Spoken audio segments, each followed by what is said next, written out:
Hello, and welcome to the Social Psychic Radio Show, featuring Jason Zook.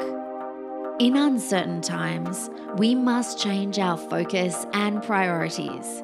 This show will highlight social justice issues with the goal of expanding minds and increasing unity, love, and mutual respect for ourselves and our planet. We support the Black Lives Matter movement. Our show aspires to promote social spirituality, which simply means that by coming together, we can solve any of our problems, including the goal of bringing an end to all forms of hate, discrimination, bias, or oppression. We must protect our environment, reform our criminal justice system, and protect every citizen from police brutality. When we come together, it becomes possible to bridge the gaps that plague our society and divide us from within. We the people means everyone. Hello and welcome to the Social Psychic Radio Show. This is Jason Zook. It's a great pleasure I have the opportunity of introducing Jenny Dilts to the show today as a special guest. Jenny is a grief, end of life, and life coach, offering safe space for people coping with death, dying, and suicide. Jenny coaches, educates, and supports her clients in individual and group settings. In life coaching, Jenny helps people overcome obstacles, achieve goals, and find new perspectives within their current situations. Her journey as a grief worker began in 2017 as Jenny sat with a friend days after her husband's sudden death.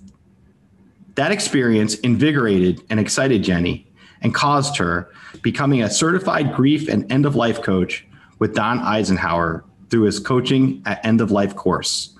It's with great pleasure I welcome Jenny Dilts to the show. Welcome to the show, Jenny. Thank you so much, Jason. It's a pleasure to be here. It's a pleasure to have you on. I have to say, synchronicity is very important to me. And the night you and I finally connected, I don't know if you recall this, but I had just worked with a client of my own that called me spontaneously about their best friend and loved one committing suicide. And I was on the phone with that person, I believe it was like a Wednesday evening, it was later in the week. And I was on the phone with that person for an hour, and I didn't charge that person for a reading because I believe in suicide. There's just certain things you don't charge, for me at least, you know. I had the benefit of being a lawyer and a few other things, and sometimes my spirit guides allow me to make those decisions. But the reason I'm bringing all that up is the synchronicity was overwhelming. Here I am working with somebody who spent an hour with me, telling me that the love of her life committed suicide 3 weeks earlier. And I was speaking to her on multiple levels, and the mediumship stuff kicked in, and I had an opportunity to give her some guidance and some solace.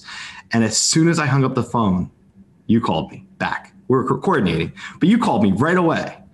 And I think that that was just a strong recognition of the special nature of the work that you do. And I definitely wanted to make sure I had you on the show to talk about your unique perspective of grief, end of life, and life coaching. And I first want to ask you, welcome to the show first off, but I want to ask you, what made you pursue this path? Because it's such a unique path to pursue. So like you said in my intro, when I sat with my friend, that was really the beginning of me pursuing this path. That experience probably, I can say, changed my life. Because from that experience, I recognized that I can create a safe space, a peaceful place for others in their deepest, darkest, most painful moments. And it also was a catalyst for me unlocking my own passion and life calling to support others in grief. And then a couple years after that, a friend texted me and said that her sister died by suicide. Oh, it's horrible. And like you were saying, the synchronicity of it, I had just been in a meeting with my church congregation where we talked about suicide.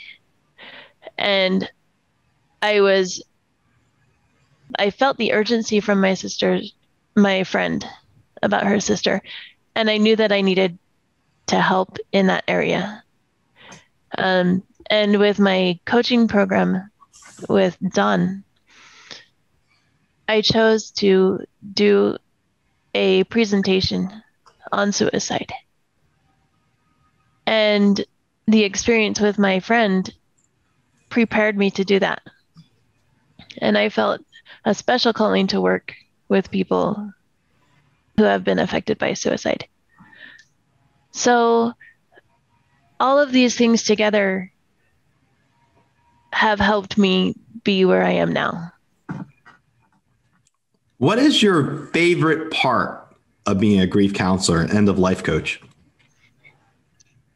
I would have to say it's seeing people convert grief into power, and how that affects not only the grieving part of their life, but every aspect of their life. Seeing them transform their lives and have that be of eternal significance for them. I love that. Turning something bright from something that's the darkest moment of possibly someone's life. Mm-hmm. The rebirth, the renaissance, the growth that we allow ourselves to achieve once we're able to really create change in our lives and our perspective and paradigm shifts. Yeah. What do you find is the most common challenge for you working with someone who's grieving the death of a loved one who's committed suicide, for example? I don't necessarily see a challenging part for myself. Their grief and the suicide doesn't affect me, meaning I don't internalize their grief. I know that it's their grief and I hold space for their grief. And I know that it's not mine.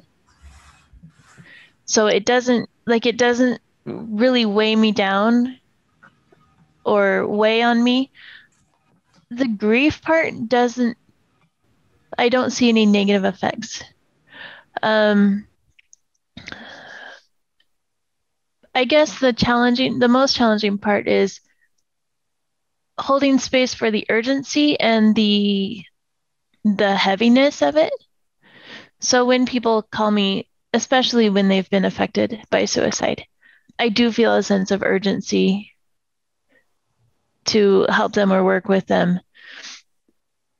And because I've worked with others who have been affected by suicide, I know the weight of death by suicide in particular.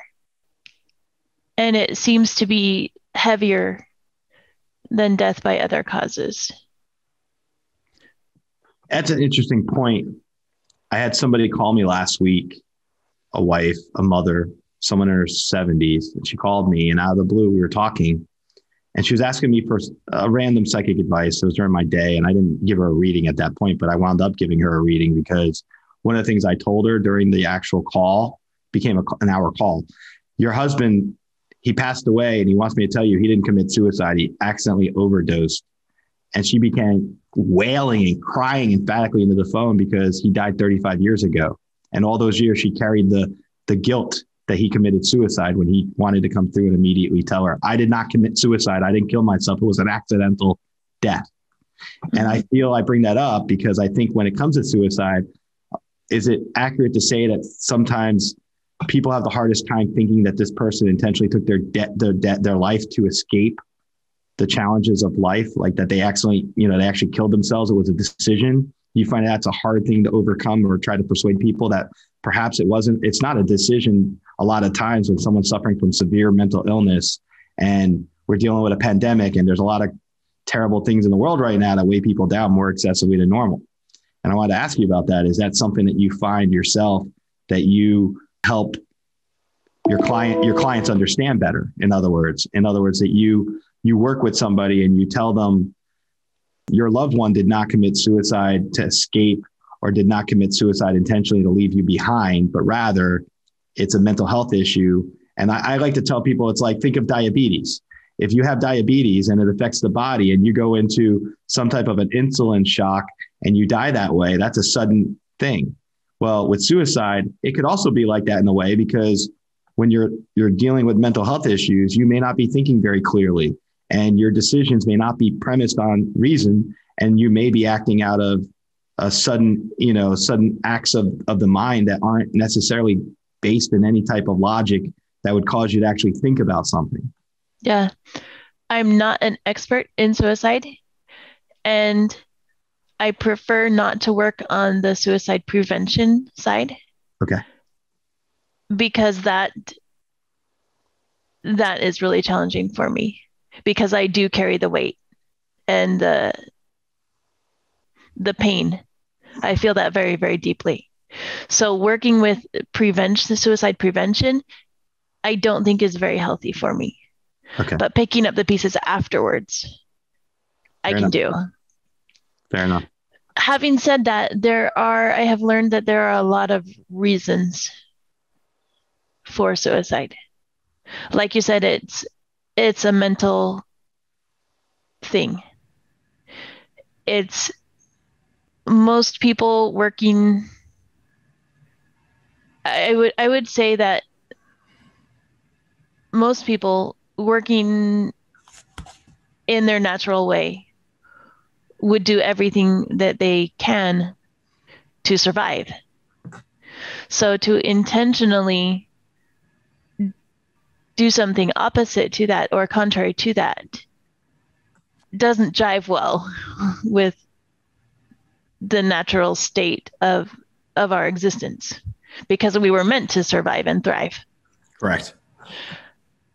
So whether that's impulse control or mental illness or escaping from pain, there are so many factors that play into suicide. Let's talk about picking up the pieces in terms of what you do when someone contacts you, or if you find out about, how does that work? If you could walk our audience through that. Let's say you receive a phone call from someone who tells you that they're concerned about a loved one whose husband just committed suicide. What would you do next? So what I like to do is I like to have an introductory call where I can connect with them and figure out where they're at and hold space for them to share a little bit about their story, and then see where they want to go. See what they need, see what their vision is, help them tap into their vision, and then offer them my services to see if we're a good fit and if it works for them. So that's my process. Walk me through, once you retain somebody and you work with somebody, what type of exercises or what type of discussions do you have with your client to help them understand? I know you're an amazing listener because you need to be. Mm-hmm. What type of proactive steps do you encourage your clients to do in terms of dealing with grief in the face of suicide?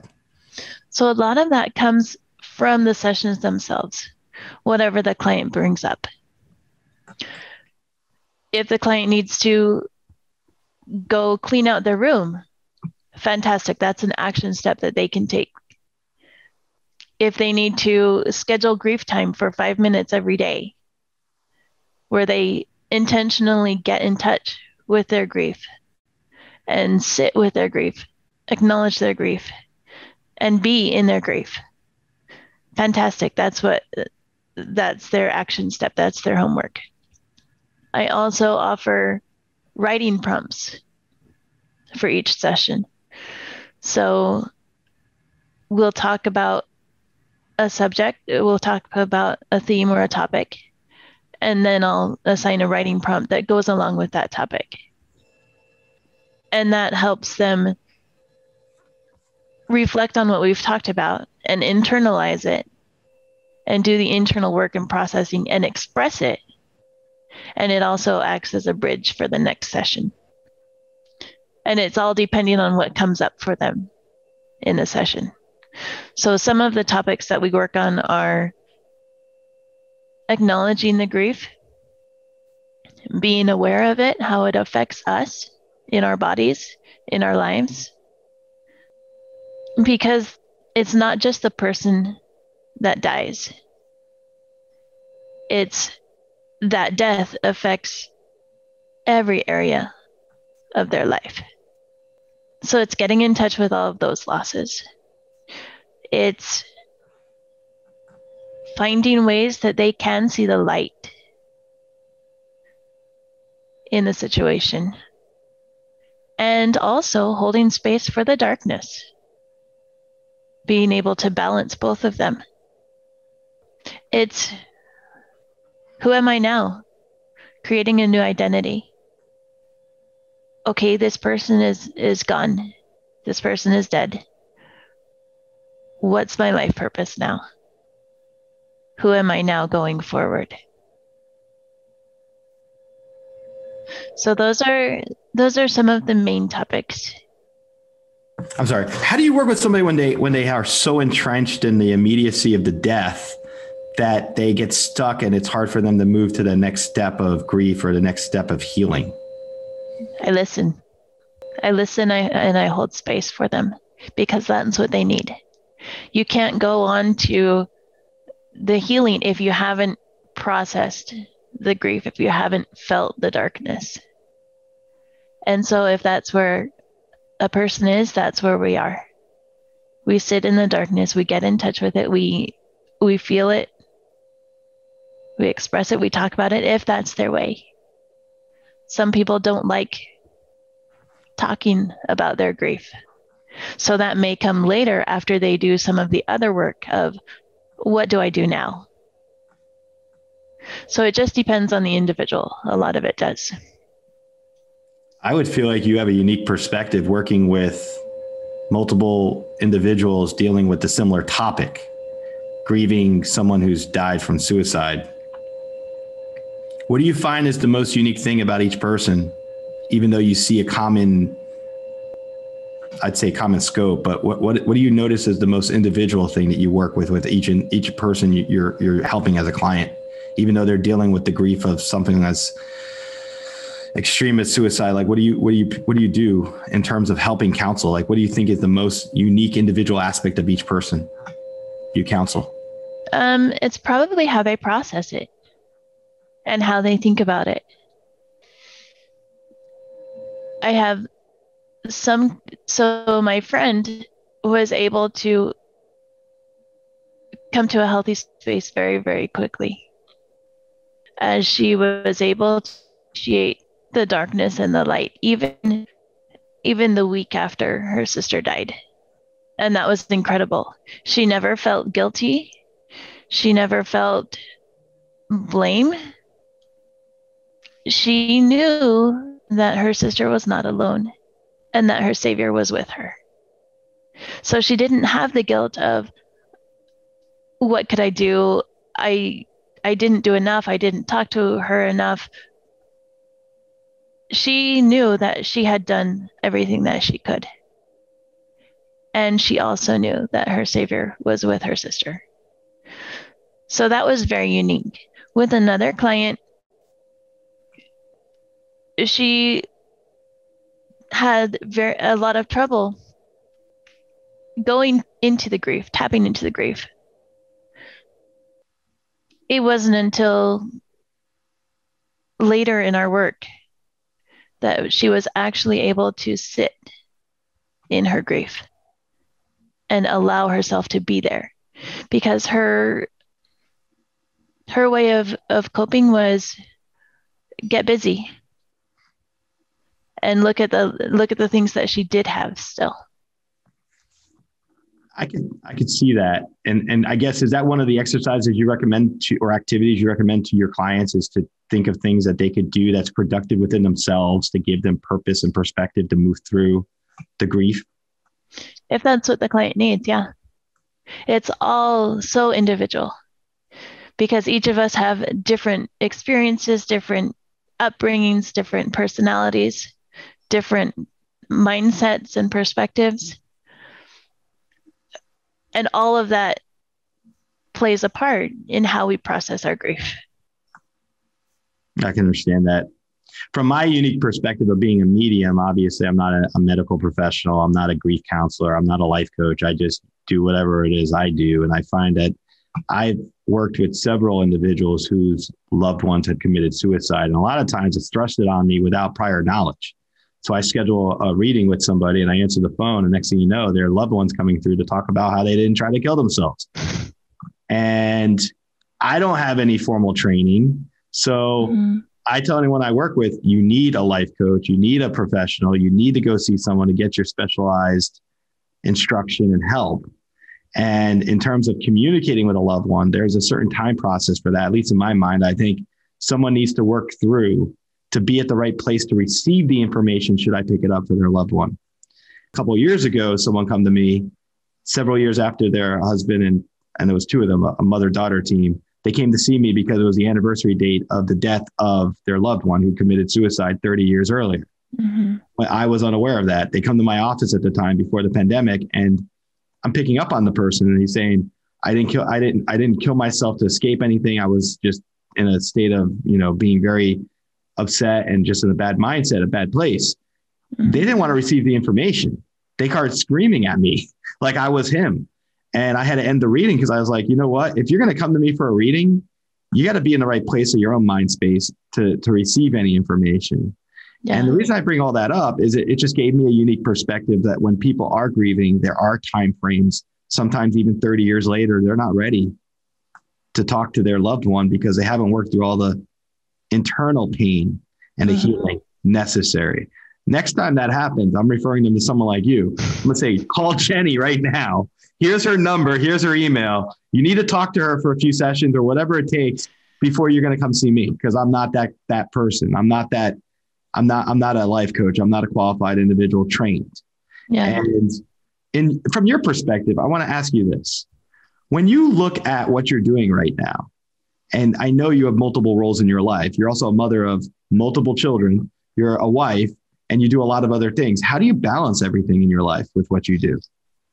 That's probably my biggest challenge in everything that I do, is finding the balance. And I'm working really hard on that right now, actually. I'm choosing to step back from my grief work and be only part-time so that I can be more present at home. And that's okay, because that's where I need to be. And so I do a lot of internal work. Where am I at? What's working? What's not working? What do I need to change? What do I need to take responsibility for? Where am I thriving? Where am I struggling? And I work to change it. I love that. What do you think is the greatest challenge to what you're doing right now in your profession going forward, post-pandemic? Probably it would be that there aren't enough grief workers. Because not only with suicide and an increase in suicide rates because of pandemic, mental health, stress, everything that's going on, political, environmental, cultural craziness, race. That's why I'm laughing right now. Everything. How many more things can you name? Right. All we're missing is a meteorite or an accident in 2022, right? We have everything else right now. Yeah, there's so much going on, and because there's so much going on, no wonder we live in craziness. No wonder suicide rates are on the rise. It's insane when you think about it. It's a lot to digest, to say the least. And that's not even coining the phrase the right way to deal with what we're living through a period of time that I think 40 or 50 years from now, God willing, we'll still be alive. People are going to ask us, what was it like when you made it through that? Yeah. And we're just going to be like the way our grandparents were with the Great Depression. We probably won't talk about it. We probably won't bring it up. We'll probably be like, oh, well, it was something we got through. I don't know. I'm still trying to get my arms around this past year of my life because it's mind boggling. But let me ask you, I know you're in California. So yeah. When you are at let's say pre-COVID, I'm not going to be able to say this now, but let's say it's pre-COVID and you're at a gathering of individuals in your life. Yeah. And someone asks you, So tell me a little about this grief counseling thing you do. What's it like? What would you say to them?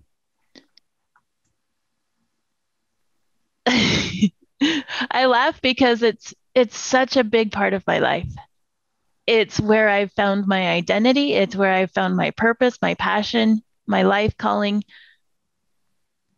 And it's only a part of my life. I'm still a mother, a wife, a friend, a sister, all of these other roles too. And it's a lot. It means so much to me. And it's what lights me up. It's what invigorates me. Your passion. Yeah, exactly. And so I could talk for hours about grief. I laugh when you say that because I think to myself, most people run away from grief. Literally, they'll run away from it when it's in their life. They'll do whatever they can to ignore it. They won't want to bring it up at a party. And yet your talent is your intuitive ability to say, bring it right here. Yeah. I can listen all you need and I can help you because I've been trained to give you this unique set of circumstances to hopefully help guide you through your path. And death is not meant to be the tower card for a tarot card deck. It's not meant to be the end all be all. It's a realization of a transformation. It's not, that's at least my perspective, my unique perspective, because I've talked to enough people on the other side to say that this isn't so-and-so died, they're in the ground and they're never coming back. In fact, when loved ones come through, they talk in present tense. I still love you. You can still love me. I'm still here. I watched you paint the living room yesterday blue. I watch you fall. I watch you get your hair cut. You don't like your hairstyle. The perm sucks. Different things they'll try to say in such a way to make someone laugh, to give you, they always want the person to say, don't hold on to these anniversaries of our death. Don't hold on to these dates that my birthday makes you shut down every year. Which, when you think about grieving, it's kind of an attachment to the past in a way, and hard with the realization that that person is still with you, at least from the multilateral approach of how I look at it. And I guess from your vantage point, when you're working with death and dying and grieving regularly, what do you find in terms of being able to lighten the mood when you work with your clients? I'm still working on that one too.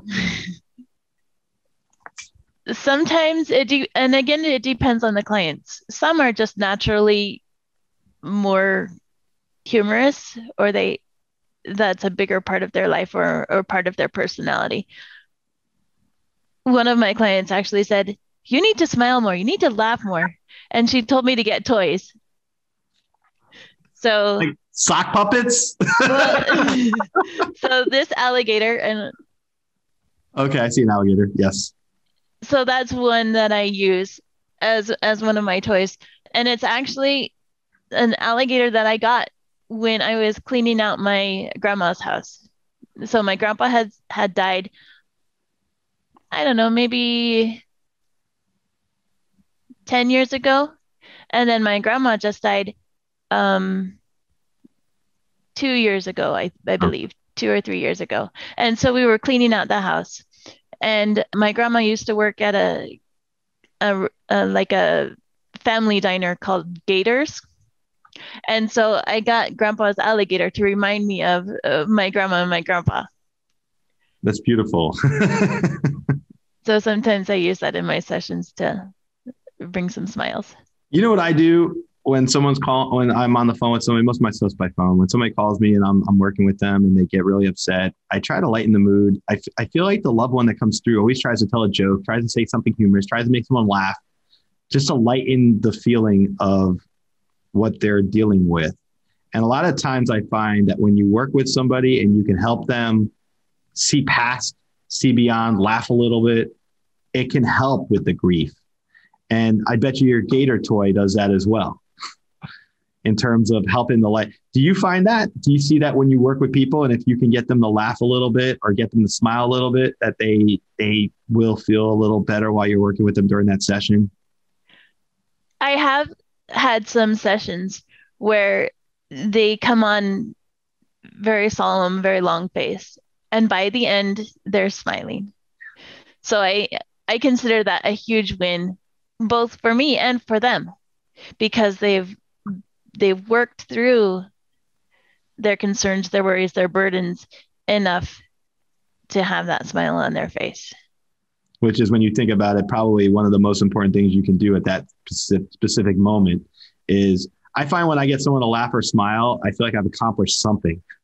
Mm-hmm. Whether or not who am I to gauge that? It's really the other person, but I'm not an entertainer or anything like that. But when I'm giving a reading and someone's grieving, I always try to launch into some type of, I'm not a comedian either, and I'm corny as hell with my jokes, but I always try to do something, whatever it takes in certain times when there's a heavy mood, to lighten that mood. Cause I feel like the loved one really wants that on the other side.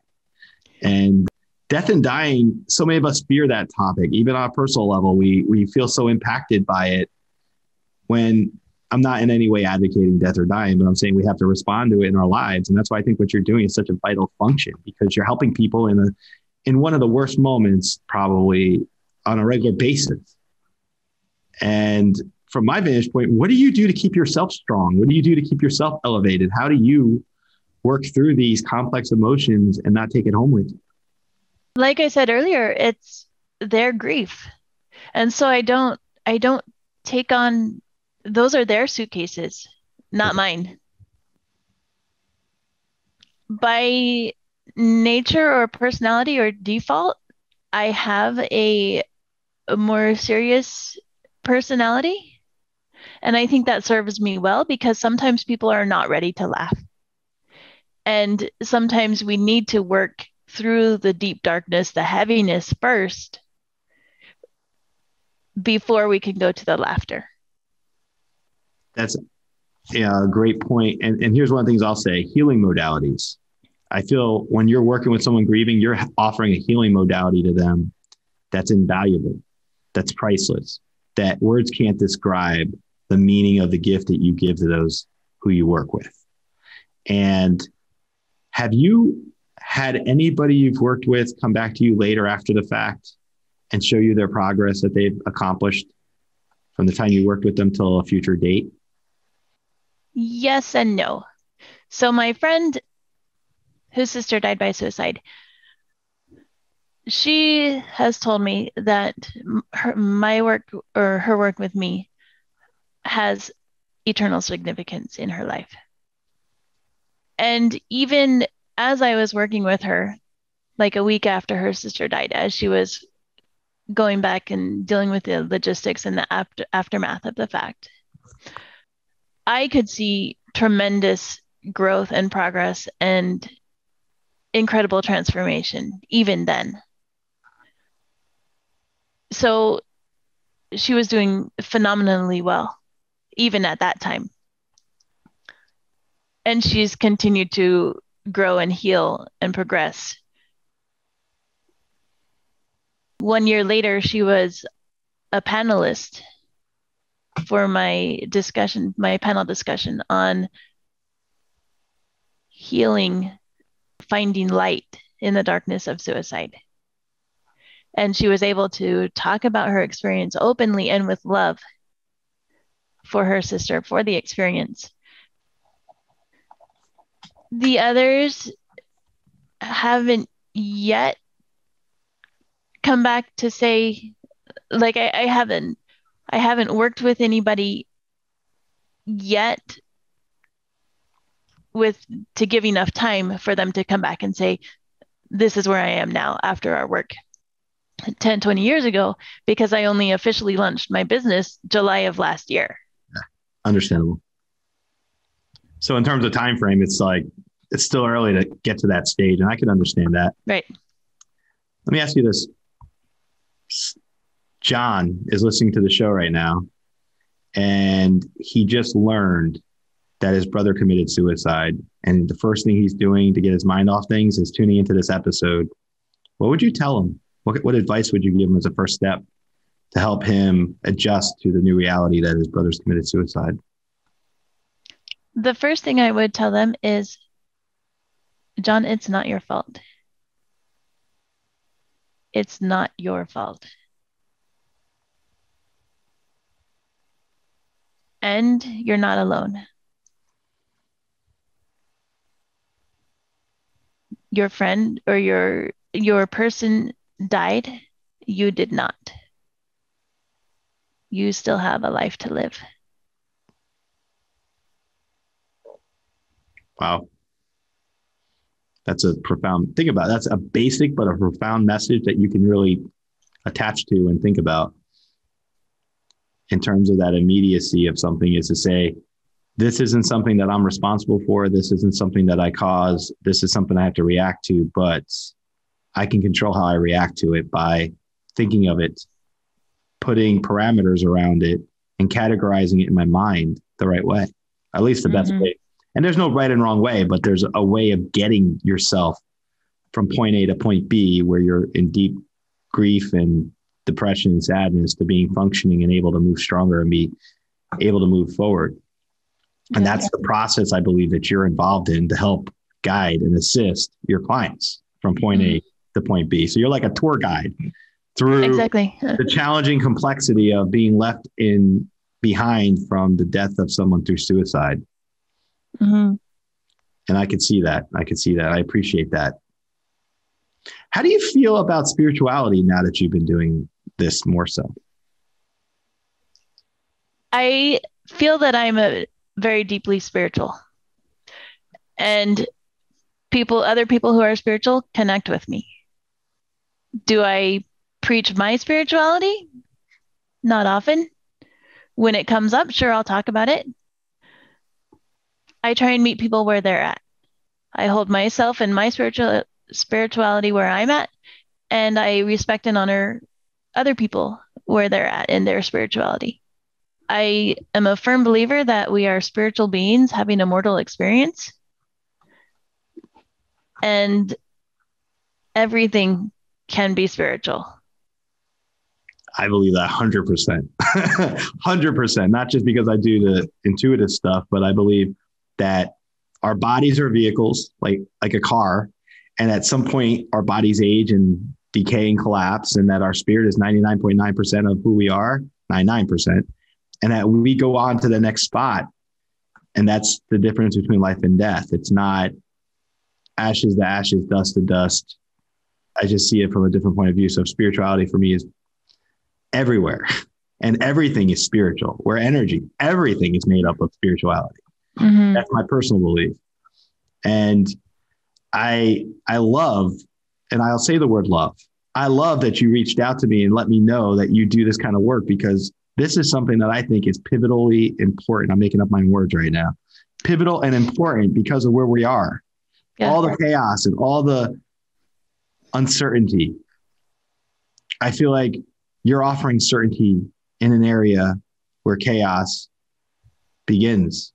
And that you are able to help individuals categorize the chaos and turn it into stability. Yeah. Would you agree with that? Absolutely. Let me ask you this, Jenny. If our audience wants to reach out to you, can you share your website information, contact information with them at this time? Sure. My website is grievingcoach.com, and my email is Jenn, JENN, @grievingcoach.com. And I'm also very active on LinkedIn, Jenny Dilts -Grieving Coach, and Facebook at Grieving Coach or Jenny Rensher Dilts. Great. Thank you. Do you have anything coming up that you'd like to share with our audience? Anything notable or anything that you'd like to share? So I have a couple of things coming up.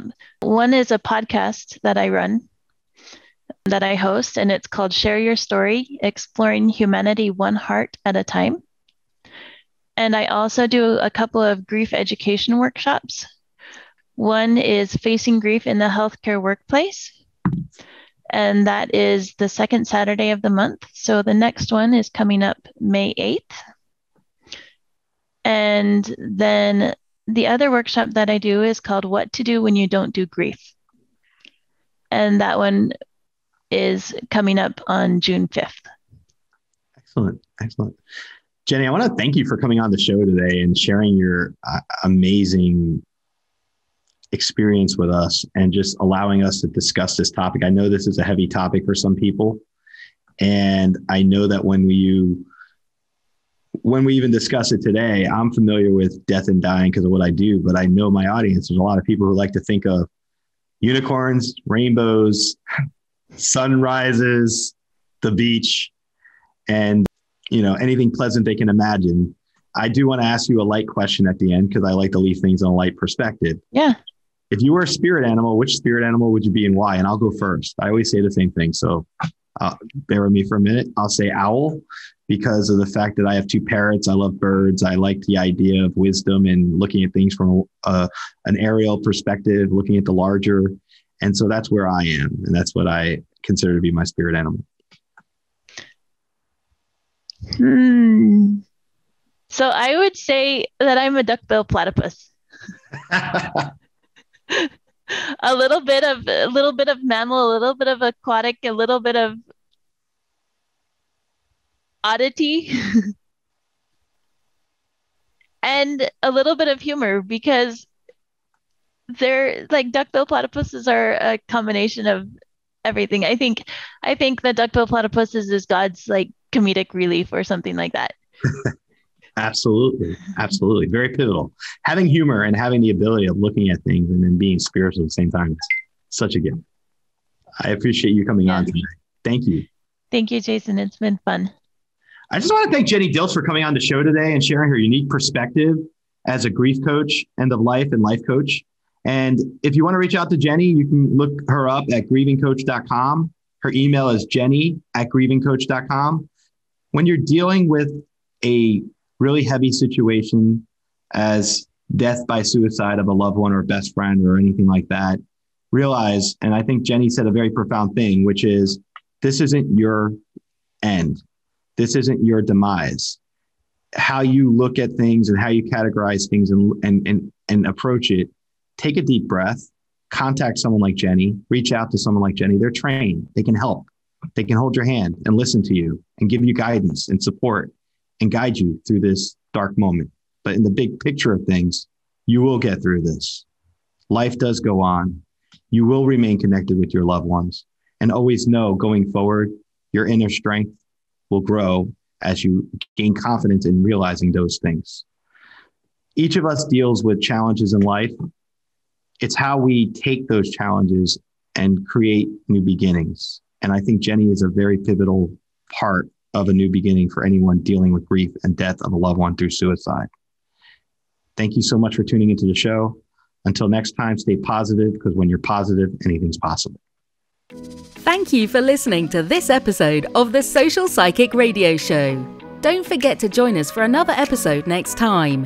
If you enjoyed the show, we'd love for you to subscribe, rate, and give us a review on iTunes. You can also check us out on Facebook and don't forget to visit the Social Psychic YouTube channel. Until next time, it's a big world out there.